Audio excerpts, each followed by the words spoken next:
자, 오늘 오후에도 이제 사사기의 말씀 우리가 함께 나눠보도록 하겠습니다. 자, 오늘 이 사사기, 오늘 말씀은요, 사사기를 시작할 때도 아마 처음 말씀드렸는데, 오늘 말씀의 제목이 뭡니까? 막 반복되는 악순환. 사사기에는요, 이 반복되는 순환 구조가 있습니다. 좋은 일들로 순환되어지면 좋겠는데, 악순환이잖아요. 안 좋은 일로 계속해서 반복되어지고 고통 가운데 있는 그 모습, 모든 모습. 사사기에서 이 일들이 계속해서 반복되어서 진행됩니다. 참 안타깝죠. 이런 일을, 이 악순환의 고리를 빨리 끊는 게 좋은 것인데, 그것이 은혜인데, 그것을 끊지 못하고 여전히 계속해서 반복되어지는 것들을 이제 우리가 사사기를 통해서 보게 됩니다. 더욱이 우리가 말씀을 길게 읽었죠. 사사기 2장 11절에서 23절까지의 말씀 속에 보면 이 반복되어지는 이 순환의 고리 어떤 것들이 있고, 자, 이것을 어떻게 해야 되는가 우리로 깊이 생각하게 하는 것이 오늘 본문의 말씀입니다. 오늘 하나하나 어떤 고리들이 있는가, 우리가 끊어야 할 고리가 어떤 것인지 오늘 말씀을 함께 묵상하면서 함께 은혜 받는 그런 귀한 시간들이 되기를 간절히 소망합니다. 자, 먼저 이 사사기에 반복되어지는 악순환, 오늘 이렇게 표를 하나 만들어 왔는데요. 한번 띄워주겠습니까? 이 네 가지의 구조가 반복되어집니다. 자, 첫날 말씀드렸는데 기억하시는 분도 계시고, 근데 오늘 이제 보시고 이제 잘 기억하면, 사사기는 이것만 잘 알고 있으면 어떠한 일들이 이랬구나 하는 것을 우리가 보게 됩니다. 첫 번째 단계는 뭐냐? 이스라엘 백성들이 범죄하게 됩니다. 범죄 또는 타락하게 되는 거죠. 하나님 앞에 죄를 범하게 됩니다. 오늘 본문은 11절 말씀도 뭐라고 시작합니까? 11절 말씀 우리 한번 같이 읽어볼까요? 사사기 2장 11절 말씀 같이 읽겠습니다. 이스라엘 자손이 여호와의 목전에 악을 행하여 바알들을 섬기며. 아멘입니까요? 아멘 하기가 좀 거시기 하죠? 네, 이건 좀 거시기 합니다.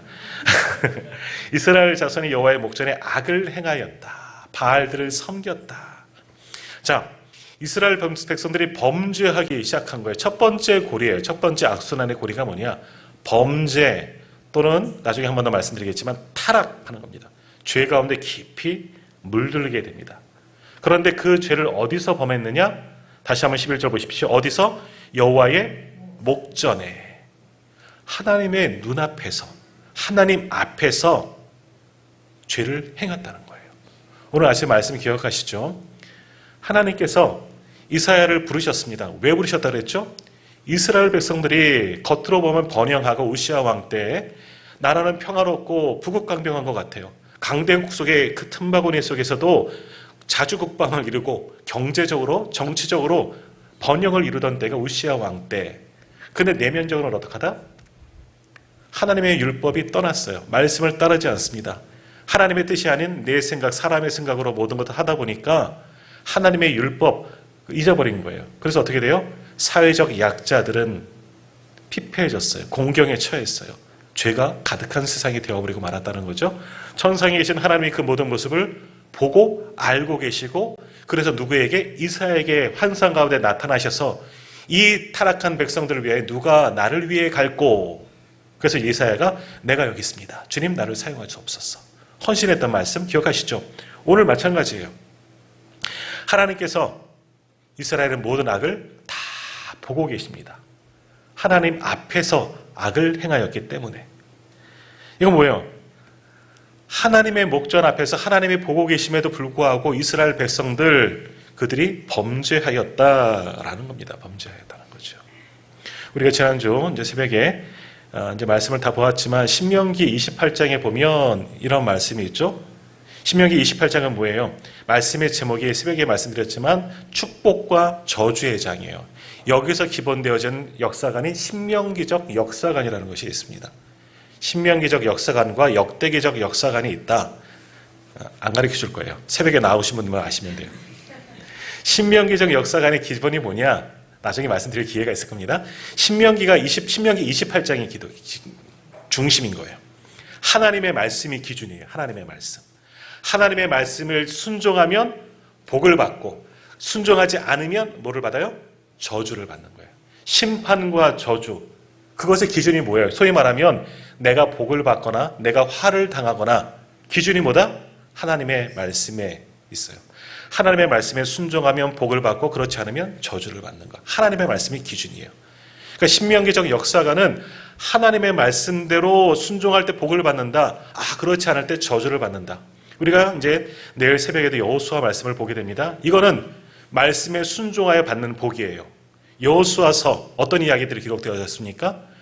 이스라엘이 가나안 땅에 진짜로 들어가요. 그리고 그 땅을 정복하는 이야기, 땅을 차지하고 분배받는 이야기. 여호수아의 마지막 고백 여기 나오잖아요. 오직 나와 내 집은 여호와를 섬기겠노라. 백성들도 아멘, 우리도 그렇게 하겠습니다. 복을 받는 거예요. 왜 복을 받아요? 하나님을 바라보고 하나님을 의지하고 하나님의 말씀에 순종하였더니, 결단하였더니 하나님께서 복을 주셔서 여호수아는 약속의 땅을 차지하는 이야기가 기록되어졌습니다. 하나님의 말씀대로 순종하였더니 복을 받는 이야기가 여호수아에는 기록되어졌죠. 사사기는 뭐예요? 그러나 하나님의 말씀에 불순종하였더니, 오늘 11절 뭐라 그럽니까? 저들이 이스라엘 자손이 여호와의 목전에 악을 행하였더니 저주를 받는 거예요. 하나님의 말씀에 순종하지 아니하고 이방신을 섬기고 불순종하였더니 저주받는 이야기, 화를 당하는 이야기가 사사기에 다 기록되었다는 겁니다. 참 안타까운 이야기죠. 하나님이 다 보고 계십니다. 우리가 사람은 속일 수 있어요. 사람들에게 우리가 가면을 쓰고 내 속마음을 감추고 얼마든지 나는 속일 수 있어요. 우리도 그렇습니다. 목회자인 저도 마찬가지고요. 교회 안에서는 거룩한 척하고 하나님의 말씀을 전하니까 알렐루야 목소리 이렇게 깔고 얼마든지 거룩한 척할 수 있지만 밖으로 나가면 막 운전하면서부터 욕이 나오고 불평하고 원망하고 얼마든지 할 수 있어요. 사람들은 속일 수 있어요. 하지만 누구는 하나님은 속일 수 없다는 거예요. 그런데 오늘 이스라엘 백성들 뭐 했어요? 하나님 앞에서 여호와의 목전에 악을 행하였다. 여호와의 목전에 악을 행하기 시작했습니다. 이걸 신앙이에요. 신앙을 잃어버린 거예요. 하나님의 계심을 알고 하나님의 은혜로 땅을 차지하고 기업, 하나님의 약속의 땅에서 기업을 이루고 살아가지만 이스라엘 백성들이 그 하나님을 잊어버리고 죄를 저지르기 시작했다는 거죠. 그 이유가 뭐죠? 지지난주에 보았는데 이스라엘의 다음 세대가 어떠한 세대가 되어버렸기 때문에 감사합니다. 다른 세대가 되어버렸어요. 위에 반대 나오잖아요. 10절에 나오잖아요. 하나님을 알지 못하는 다른 세대가 나왔다는 거예요. 하나님을 아는 말씀에 순종하는 믿음이 이어지는 다음 세대가 아니라 하나님을 알지 못하는 다른 세대가 나왔기 때문에 그들이 하나님을 떠나 하나님의 목전 앞에서 죄를 짓기 시작했다. 이게 악순환의 첫 번째 고리입니다. 하나님을 떠나지 않았다면, 다른 세대가 되어버리지 않았다면 그들은 복을 받아요. 신명기 28장의 말씀의 기준대로 하나님을 잘 섬기는데 왜 아니 복을 받겠습니까? 그러나 하나님의 목전 앞에서 악을 행하는 다른 세대가 되어버리고 말았더니 하나님이 그들을 심판하게 되는 거죠. 그러니까 하나님 앞에 범죄하는 것, 이스라엘의 악순환 첫 번째 고리가 범죄입니다. 그러면 그들이 하나님의 앞에서 여호와의 목전에서 어떤 악을 행하였느냐? 성경은 뭐라고 이야기하느냐? 우리 12절과 13절 말씀도 한번 읽어볼까요? 12절, 13절 같이 읽겠습니다. 애굽 땅에서 그들을 인도해 내신 그들의 조상들의 하나님 여호와를 버리고 다른 신들 곧 그들의 주위에 있는 백성의 신들을 따라 그들에게 절하여 여호와를 진노하게 하였으되 곧 그들이 여호와를 버리고 바알과 아스타롯을 섬겼으므로. 이것도 아멘 할 수가 없어요. 어떤 악을 해놨냐? 그들을 인도하셔서 하나님의 약속의 땅을 주신 하나님을 잊어버렸습니다. 하나님을 버리고 무엇을 섬겼다고? 다른 신. 그 신이 구체적으로 누구냐? 13절 끝에 보면 바알과 아스타롯을 섬겼다라고 말씀합니다. 자, 이 말씀을 보면 우리가 이해할 수 있습니다. 당시 이스라엘 백성들에게는 신이 있습니다. 오직 여호와 하나님 유일하신 한 분신만 계시죠. 그런데 다른 세대, 하나님을 알지 못하는 다른 세대가 일어나니 신이 이제는 여러 신들이 나는 거예요. 오늘 말씀에도 보면, 읽었던 말씀에도 보면 여호와, 하나님 여호와라는 신이 있어요. 하나님 여호와를 버리고 또 어떤 신? 다른 신들이 생겨난 거예요. 이스라엘이 알고 있는 신은 물론 애굽에 있을 때도 우상들을 알았죠. 다른 신들을 알았지만 이제는 결단하고 나와 내 집은 여호와만 섬기겠노라. 여호수아의 이 고백과 같이 결단하였는데 하나님을 떠나니 다른 신들이 생겨난 거예요. 하나님 외에도 또 다른 신들이, 매력 있는 신들이 생겨난 겁니다. 그리고 이제는 그 신들을 쫓기 시작합니다. 하나님을 섬겨요. 하나님을 안 섬기는 게 아니에요. 하나님께 예배하고 하나님을 섬기지만 또 다른 신을 찾습니다. 나오는 대로 바알도 아스타롯도 찾고 그 앞에 예배하고 그러한 신들도 나의 신으로 섬기게 되었다. 하나님이 가장 싫어하는 이 헛된 우상들을 섬기기를 시작하였다. 나 외에는 다른 신이 없느니라. 우상을 만들지 말라. 이런 모든 율법들을 다 파기한 거잖아요.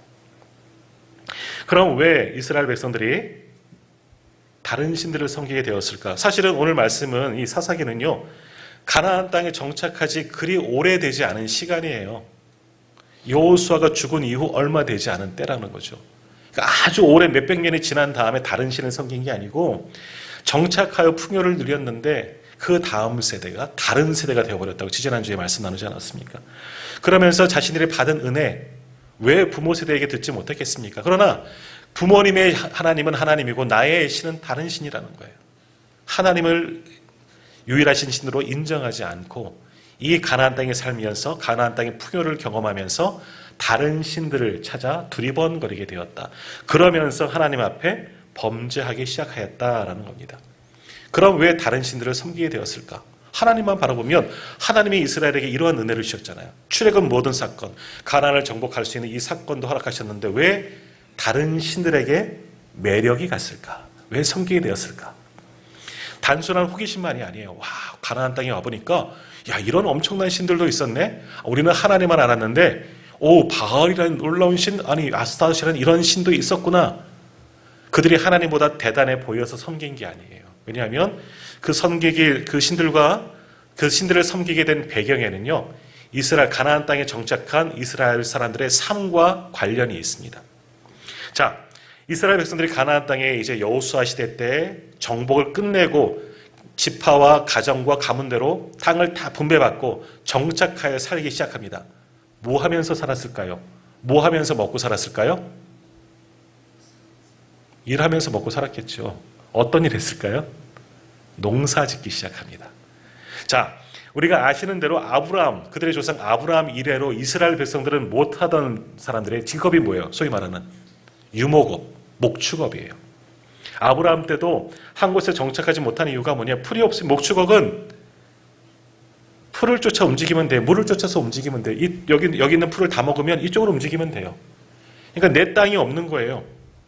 땅이 넓어요. 여기서 살고 저기 가서 살고 풀을 쫓아 다닙니다. 그러니까 하나님 풀을 잇는 것, 우리 목축업을 할 수 있도록 도와주십시오. 하나님만 의지하고 하나님이 인도하시는 대로 쫓아가면서 살아왔습니다. 근데 농사는 틀립니다. 농사가 여기가 안 된다고, 와, 올해 곡식이 안 열리네? 다른 땅 가서 농사 하나요? 아니에요. 죽으나 사나 이 땅에서 대대손손이 이제 살아야 되는 거예요. 내게 기업으로 주신 것은 좋은데, 우리 가정에 하나님께서 땅과 기업을 주신 것은 좋은데, 자자손손이 이 땅 가운데서 빌어먹고 살아야 되는 거예요. 그럼 어떡하느냐? 농사 잘 지어야 돼요. 농사를 못하면 망하는 거예요. 망하는 건 뭡니까? 우리 가정이 굶어 죽게 생기는 거죠. 그러니까 여기서 풍요를 누리며 살아야 돼요. 자, 농사를 잘 지으려면 어떻게 해야 되느냐? 저는 농사를 사실 안 지어서 잘 모르겠지만 때와 시기를 잘 알고 이 작물의 특징을 잘 알아야 돼요. 근데 이스라엘 백성들이 원래 못하던 사람들이다? 목축업에 종사하는 사람들이 농사를 짓는 거예요. 하루아침에. 이게 잘 될 턱이 있나? 없죠. 그러니까 어떻게 하면 좋을까요? 농사를 잘 지으려면 배워야 되겠죠. 어디 가서 배우면 될까요? 농업학교? 영농 후계자를 모셔서? 아니에요. 그런 게 어디 있어요. 누구한테 배울까요? 그 땅에서 농사 접은 사람들. 그 사람들이 누구예요? 가나안 족속들. 남겨진 가나안 족속들을 찾습니다. 야, 니들은 어떻게 농사 짓고 살았니? 여기서. 우리는 평생 농사를 안 잡아서 목축업만 해갖고 이거 잘 모르겠는데, 그리고 지난 40년 동안 가나안에서, 광야에서 뭐 했습니까? 아무것도 안 했어요. 애굽에서 430년 동안 집 짓고 힘든 굳은 일은 했지만 광야를 지나면서 아무것도 안 했고, 가나안 땅을 정복하는 과정 속에서도 아무것도 안 했어요. 목축업도 농사하는 것도 하나님이 주시는 것을 먹고 살았던 자들이에요. 그러니 이때 땅을 기업으로 받은 것은 참 좋은데 농사 지으려고 하니까 막막한 거예요. 농사도 해본 사람이 하고 여러 번 실수하고 뭐 경험도 해봐야 되는데 아무런 경험이 없잖아요. 농사를 지으려고 하니 뭐 될 턱이 있습니까? 그러니 씨를 뿌리는 시기도 모르고 잘 몰라요. 그래서 어떡합니까? 가나안 사람들에게 도움을 청할 수밖에 없는 거예요. 농사하는 법 좀 가르쳐줘.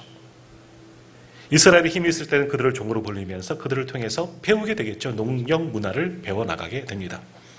자, 우리나라 농민들도 뭐 지금도 그러나요? 음력으로 보통 이 농사를 시작한다고 해요. 양력보다는 음력이 농사하는 것에 잘 맞기 때문이라는 거예요. 그래서 뭐 경칩, 일춘 이런 24절 이렇게 우리나라도 있잖아요. 24절 음력에 맞춰서 농사를 준비한다고 합니다. 근데 이 농사의 절기에 맞춰서 준비하는데 또 하나 거기에 들어가는 것이 뭐냐? 미신적인 요소가 함께 들어가는 거예요. 그래서 예를 들어서 저도 이 말씀을 준비하다 공부했는데 농사를 준비하는 사람들에게 중요한 절기 가운데 하나가 동지라고 해요. 동지, 섣달, 동지 하죠. 동짓날 뭐 합니까? 팥죽 먹죠. 팥죽 왜 먹습니까? 성도님들도 그래서 팥죽 드십니까? 주여. 그래요. 내려오는 게 이 동짓날 팥죽, 이 팥으로 된 걸, 이 팥을 뭐 귀신 쫓는데 사용했나 봐요. 팥죽을 끓여 먹으면 뭐 지난 동지는 무슨 동지? 그래갖고 뭐 팥죽이 아닌 팥떡 먹는다고 저도 주워 들었어요. 그런데 하여간 팥죽을 끓여 먹어요. 왜? 우리 가정을 힘들게 하는 이 귀신을 쫓아내려고 팥죽 먹는 거예요.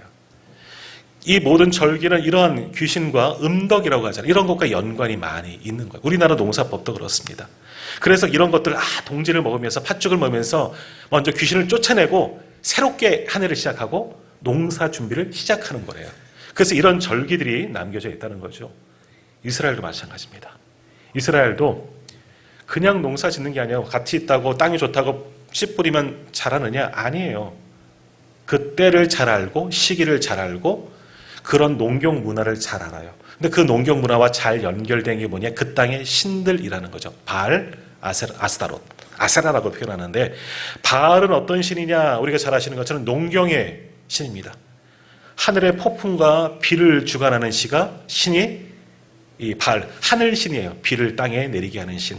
아스타롯은 어떤 신이냐? 땅의 신이죠. 곡식의 신이고 풍요와 다산의 신이에요. 그러니까 바알을 잘 섬기면 때를 따라 비를 주고 아스타롯을 잘 섬기면 곡식을 잘 자라게 하고 풍요롭게 한다. 가나안 사람들도 그렇게 그 신들을 섬기면서 풍요를 누리며 살아왔어요. 눈으로 봤잖아요. 정탐꾼들이 무화과 포도 열매 메고 온 거 봤잖아요. 그리고 가서 봤잖아요. 가나안 사람들이 그렇게 했구나. 그런 농경 문화 속에서 그러한 신들을 섬기며 그 절기를 따라 농사 지었더니 풍요를 누렸구나. 당연하죠. 그러면 우리도 그렇게 하면 되겠구나. 농사법만 배우는 것이 아니라 거기에 연관된 신들과도 관계를 맺고 우상이 그들 안에 들어오기 시작하는 거예요. 우상을 섬기고 싶어서 이 신이 더 좋아서 하나님보다 더 매력이 있어서 그쪽으로 간 게 아니라 일상이 된 거죠. 농경 문화 속에서 살다 보니까 세상 문화 속에 살다 보니까 자연스럽게 그 문화 속에서 나오는 신들을 접할 수밖에 없는 거예요. 접하다 보니까 그 신이 좋아 보여. 그리고 거기에 가게 되는 겁니다. 그러면서 농경 문화를 지으면서 첫 신들을 접하고 농경 문화 속에서 다양한 다른 신들을 이스라엘 백성들이 접하게 되었다.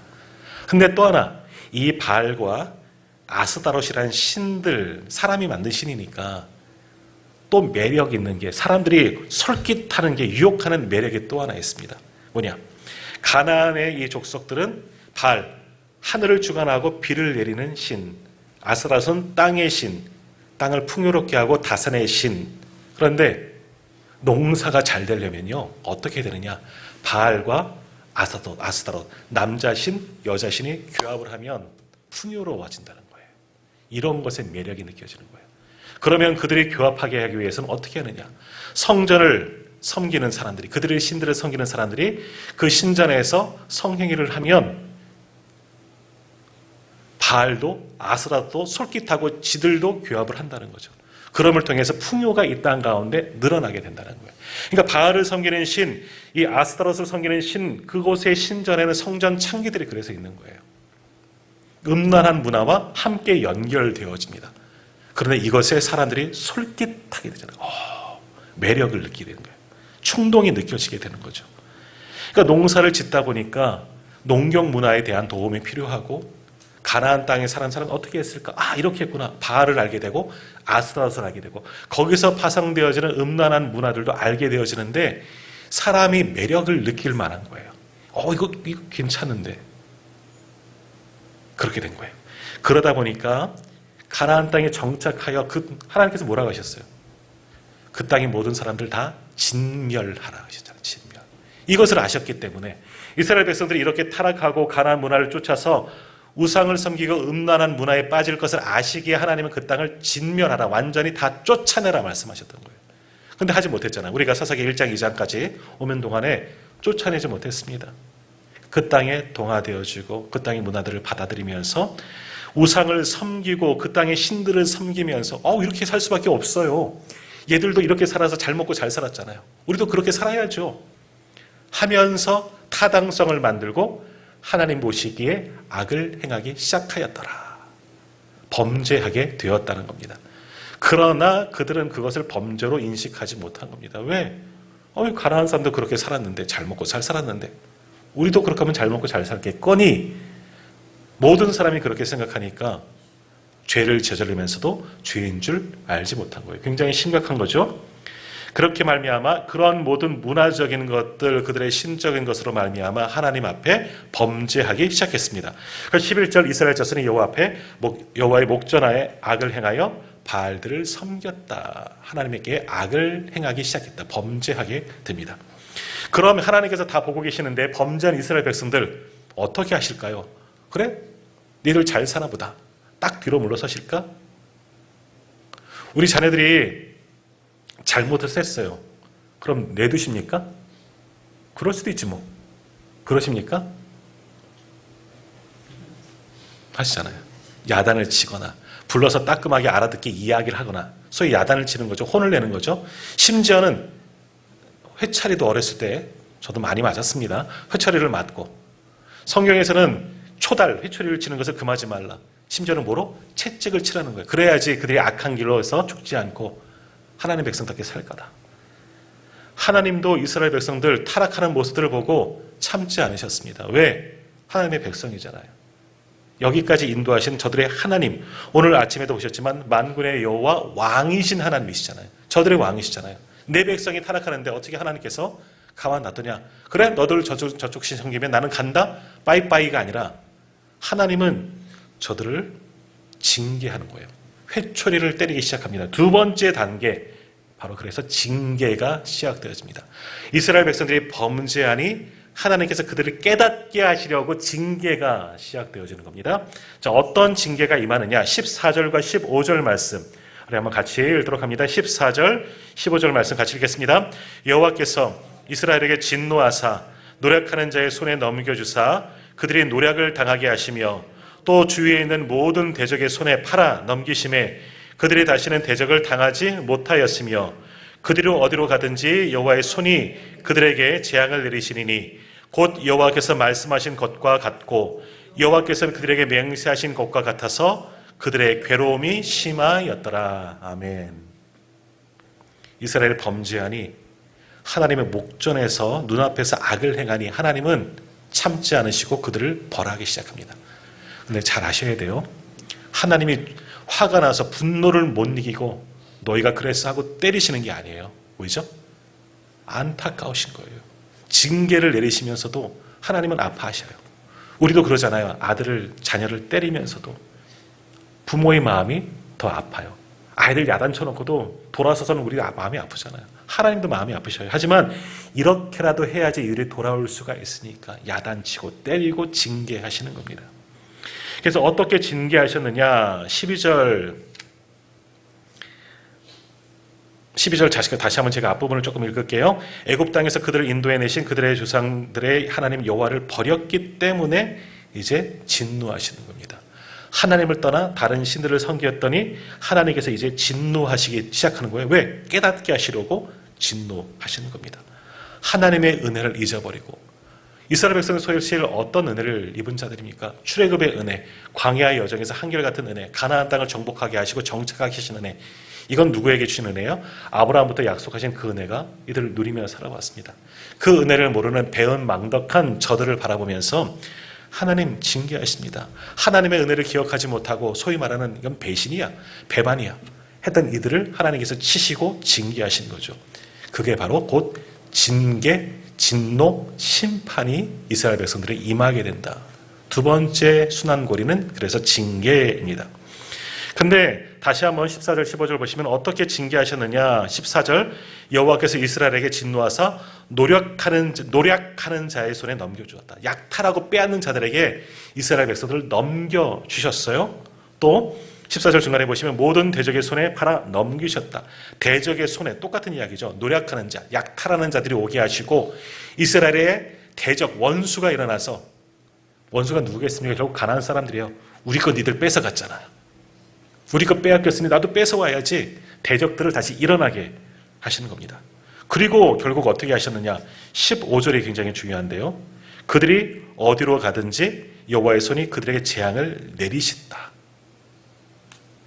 신명기 조금 전 말씀 28장에 보면 하나님의 말씀에 순종하면 어디로 가든지 하나님께서 복을 주신다는 말씀하셨습니다. 들어가도 복을 받고 나와도 복을 받고 성읍에서도 복을 받고 들에서도 복을 받고 떡반죽 그릇이 내 그릇에 내 집에 거하는 모든 사람들도 가축도 복을 받는다 그랬습니다. 어디로 가든지 하나님의 말씀에 순종하면 복을 받는데 하나님의 말씀에 불순종하면 완전히 반대되는데 어디로 가든지 저주를 받는다. 이 말씀이 여기 적용되어지는 겁니다.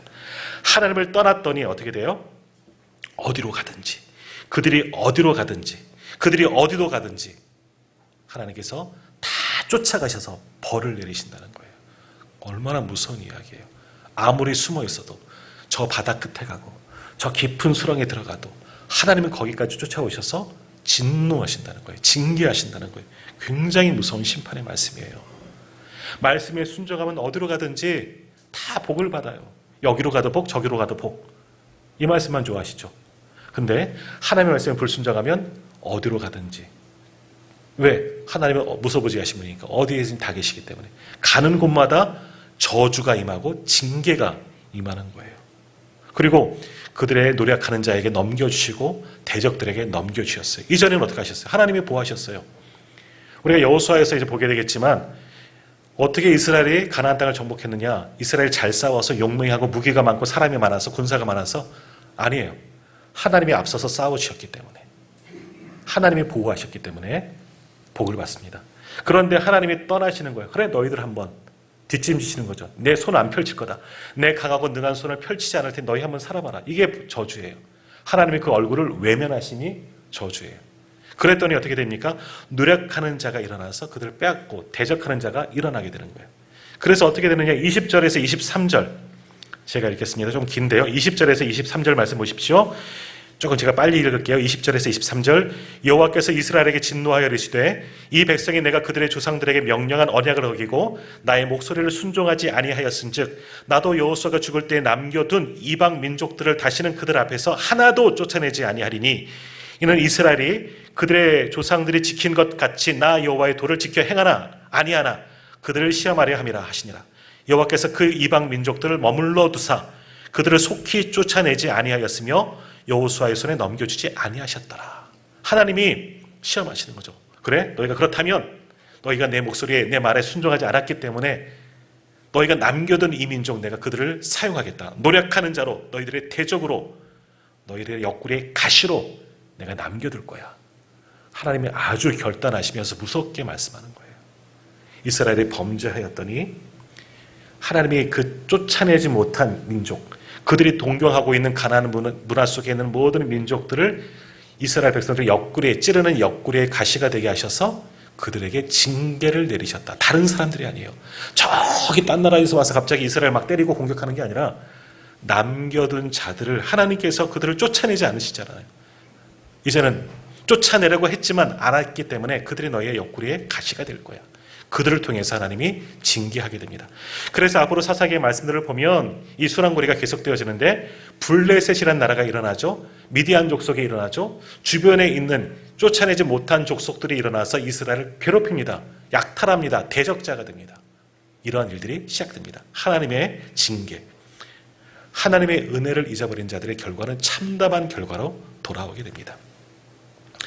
자, 이렇게 두 번째 순환고리는 징계예요. 범죄하였더니 하나님께서 그들을 징계하셨다.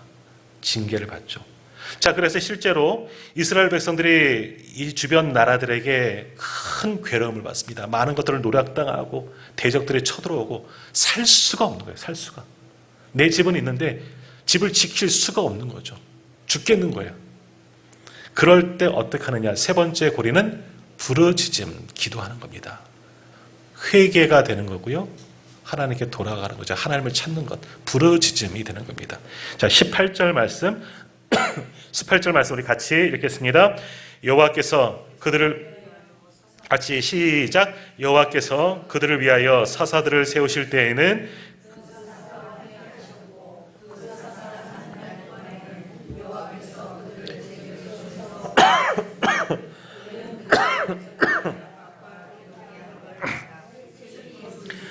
여호와께서 뜻을 돌이키셨음이었거늘. 아멘. 자, 이렇게 범죄로 인하여 두 번째 징계를 받게 되니 그제서야 하나님께 부르짖기 시작합니다. 하나님, 우리가 잘못했습니다. 하나님, 우리가 죄를 저질렀습니다. 하나님께 회개하며 기도하기 시작했습니다. 근데 잘 보셔요. 여기 이 말씀에 그들이 회개했다 하는 이야기는 나오지 않고 있습니다. 18절 끝에 보면 그들이 대적에게 압박과 괴롭게 함을 받아 슬피 부르짖었다. 부르짖었다고 눈물을 흘리며 소리 지른다고 이게 회개가 아니라는 거예요. 악어의 눈물도 눈물이에요. 내가 부르짖는다고 이게 진짜 회개냐? 이거는 좀 차이가 있습니다.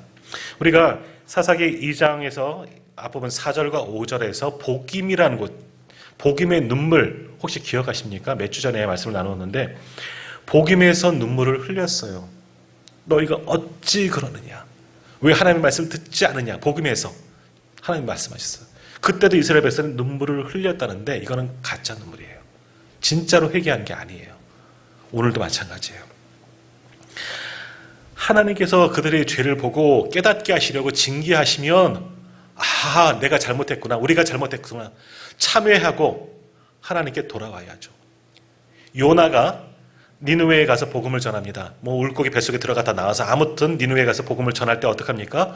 왕으로부터, 성경에서 보면 말씀하죠. 왕으로부터 짐승에 이르기까지 죄를 뒤집어 쓰고 베옷을 입고 회개하니 하나님께서 뜻을 돌이켜 재앙을 내리지 아니하셨다. 회개함과 부르짖음 틀려요. 근데 오늘 말씀 보세요. 부르짖음입니다.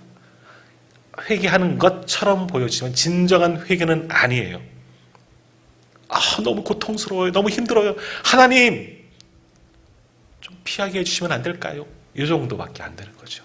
아무튼 부르짖습니다. 그럼에도 감사한 건 뭐예요? 그들을 위해서 누구를 세우셨다? 사사를 세우셨다. 사사.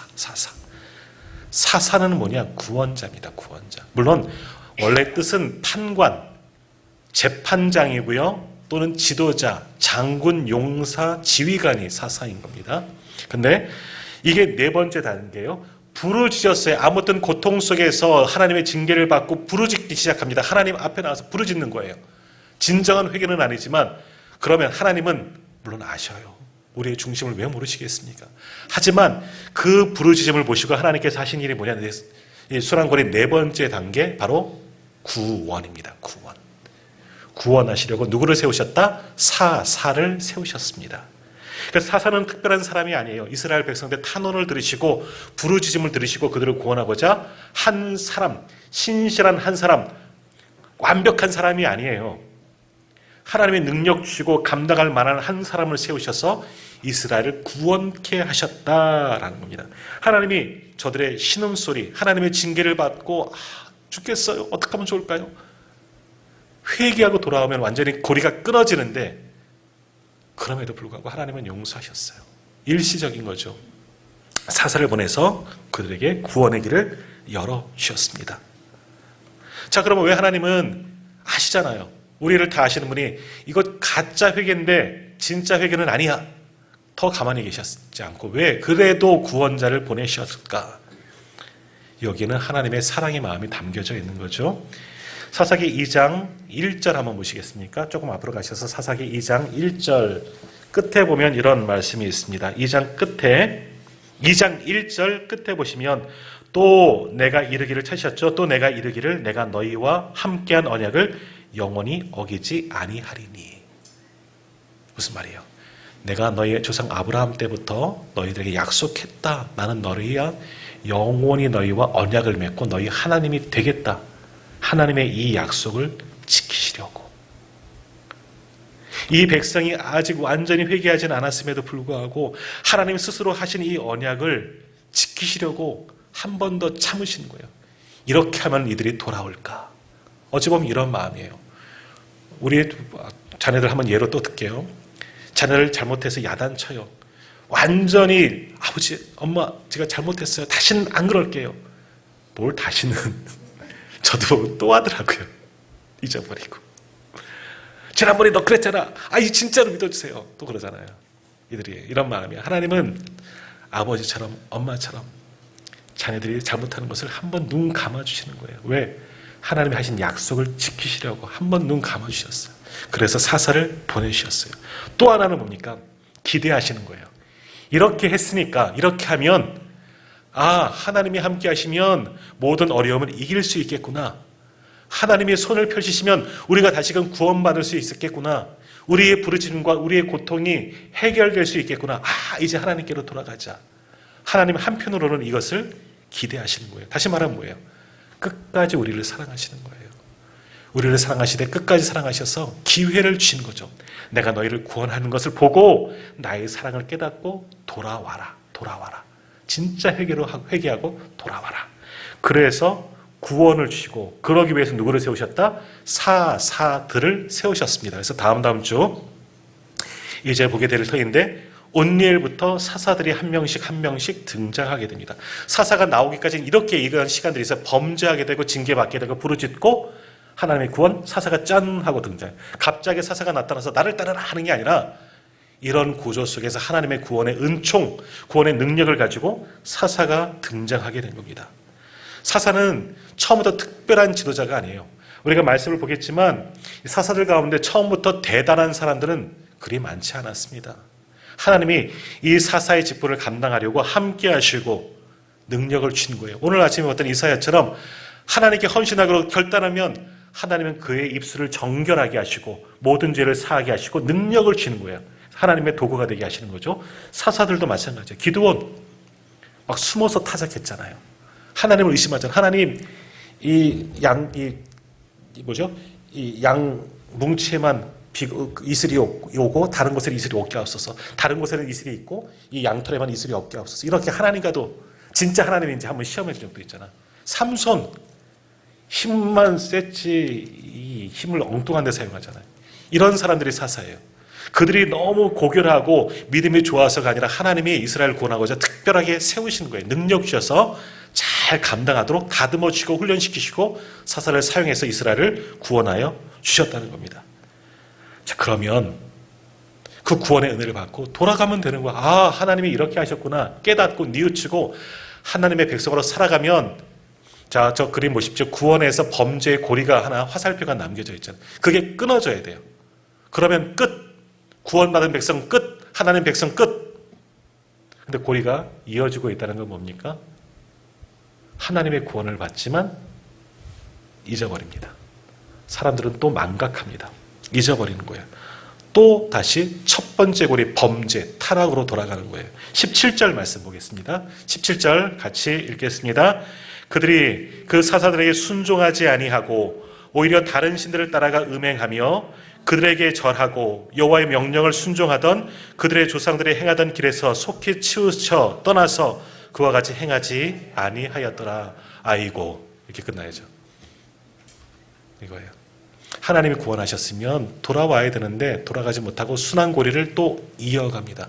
또다시 타락하고 범죄하는 거예요. 그럼 어떻게 돼요?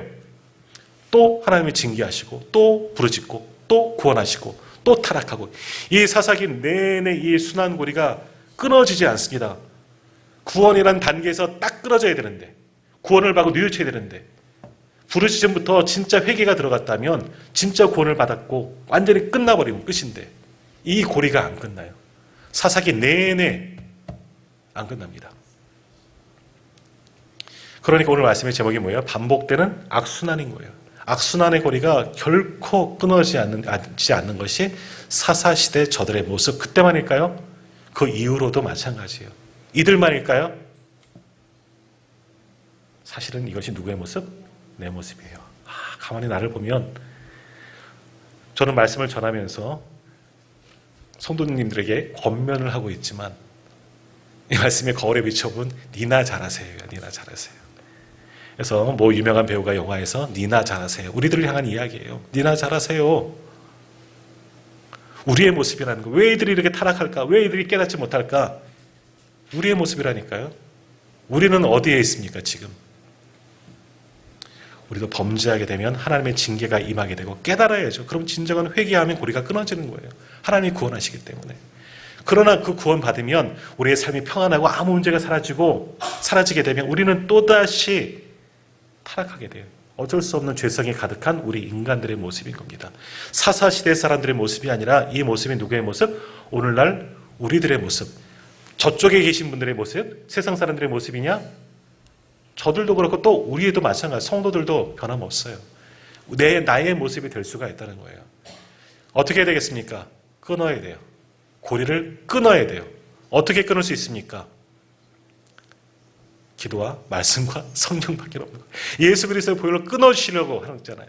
끊어주셨어요. 이미 끊어주셨지만 여전히 돌아가려고 하는 우리들, 이제는 예수님의 손을, 어찌 보면 주님이 마지막 사사예요. 사무엘 시대로 사무엘로 마지막 사사가 끝나지만, 물론 사사기에는 마지막 사사가 사무엘은 아니에요.